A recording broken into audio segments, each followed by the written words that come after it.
Welcome back to Whiskey Monster and happy National Scotch Day. National Scotch Day is celebrated each year on July 27th in recognition of the day back in 1494 when Scotch whisky was first mentioned in the Exchequer Rolls of Scotland. And this year I wanted to celebrate with a special whisky. And this whisky was first introduced in the US this April after 200 years operational time of distillation. And we'll be talking about Fettercairn Distillery. Fettercairn was founded by Sir Alexander Ramsay back in 1824, and it was one of the first distilleries to become legal. And it's been 201 years now and it is still operational. It wasn't until 2018 that we saw Fettercairn on the shelves as a single malt. Fettercairn whiskey was mostly used in blends until then. But now in 2025, Fettercairn came to the US for the first time after 200 years. And this year, Fettercairn released the 24, 28, 40, 46 and 50-year-old whiskies in the United States. One of the things that makes Fettercairn special is the location, which is also known as Garden of Scotland for its fertile character for farming.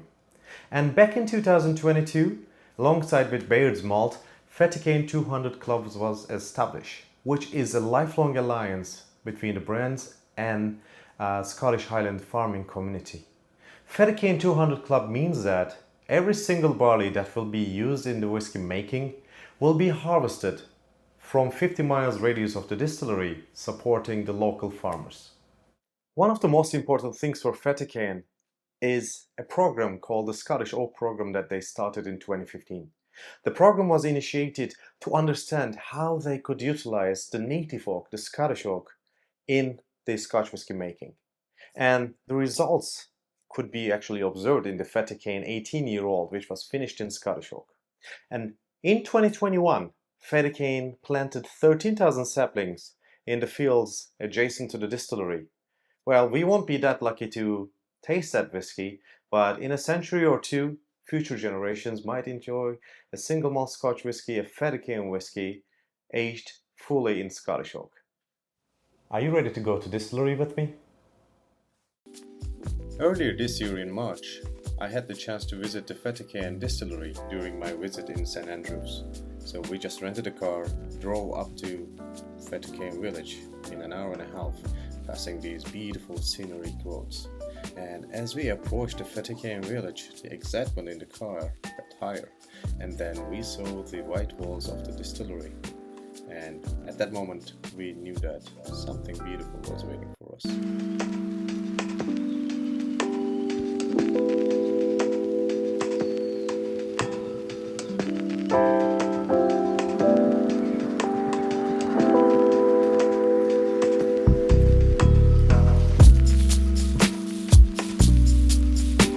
At the distillery, the brand home managers Kelly Anderson and Claire Sabiston greeted us.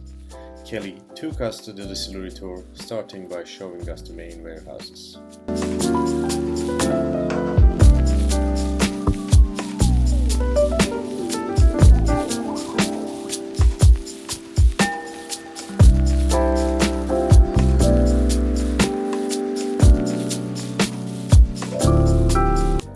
Next was an incredible sculpture called the Forest Flow, created by the hands of celebrated landscape artist Rob Mulholland.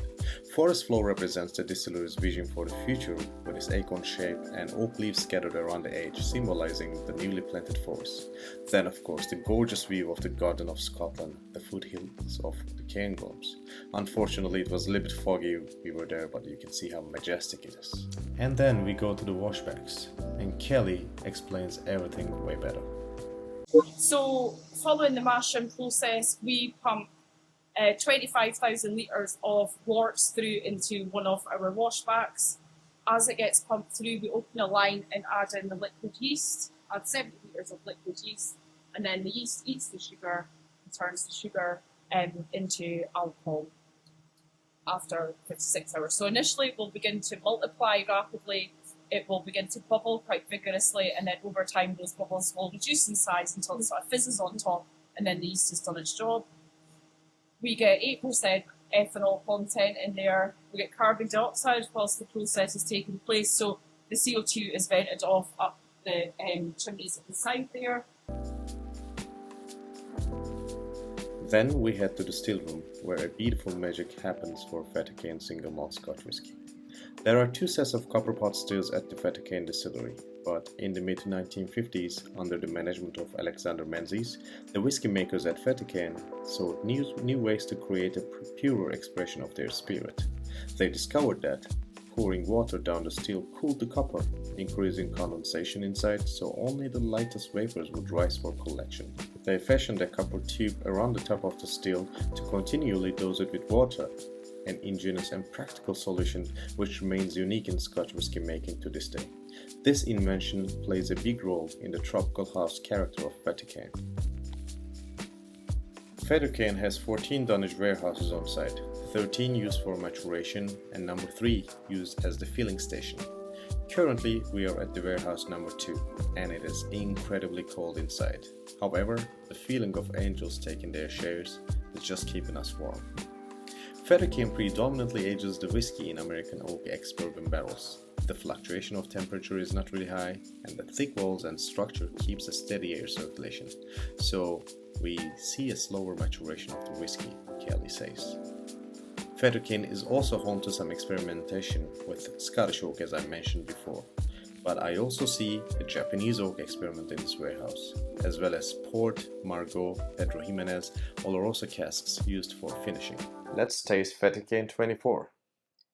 So Fettercairn 24 is one of the bottles that was released in April this year, and there's only 500 bottles of 24 and also 28-year-old in the US this year. So Fettercairn 24 is wholly aged in bourbon barrels, American oak, for 24 years, and it's bottled at 46.5% ABV. So Fettercairn's core body is all about tropical fruits, as you saw in the video with the special system on the spirit still. The lighter vapors make the whiskey more fruity and create a lot of tropical flavors, and it's continuing here. So on the nose I got a lot of mango, banana, a little bit of papaya. Of course there's some vanilla coming from the wood itself.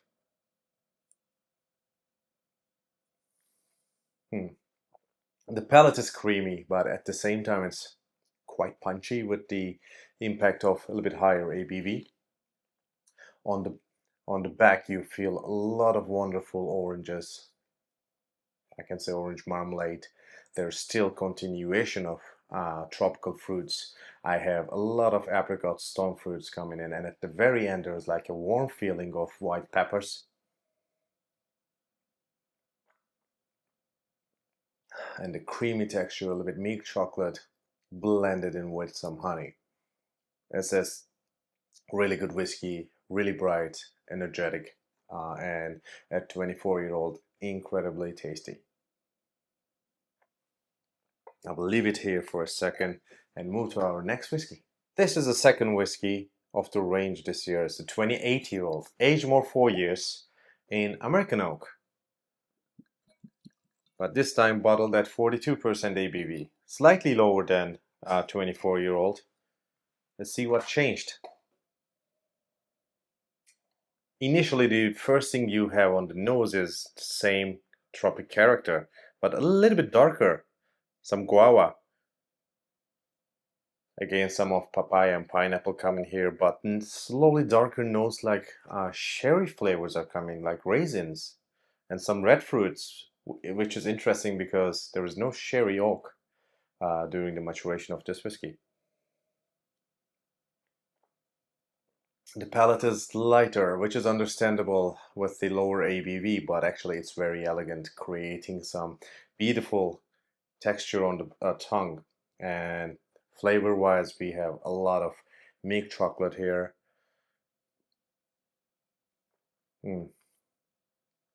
Beautiful butterscotch, beautiful tropical fruits, some mango, some nectarine actually, and around my tongue I can feel some little spicy feeling, oak spices, and the finish is so elegant and long and lingering.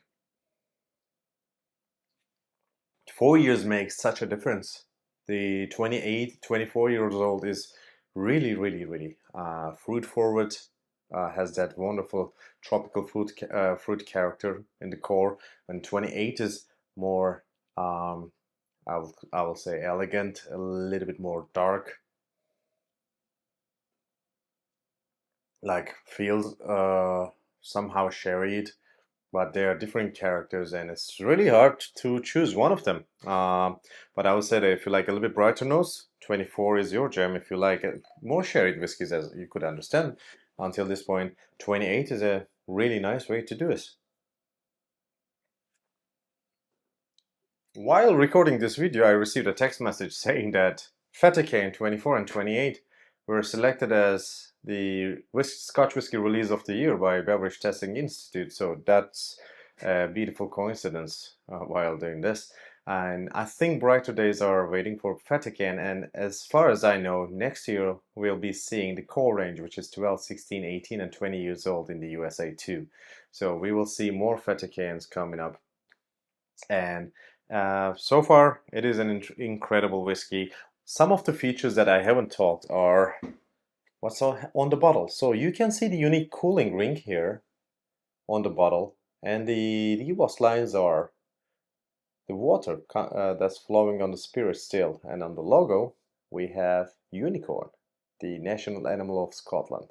And this makes this bottle really unique, and the heaviness is incredible too. So if you haven't tried it, go ahead, find somewhere and try it. If you tried it, please leave a comment. And if you like this video, please like and subscribe. Make me a little bit more happy. Thank you very much for watching, and hoping to see you soon.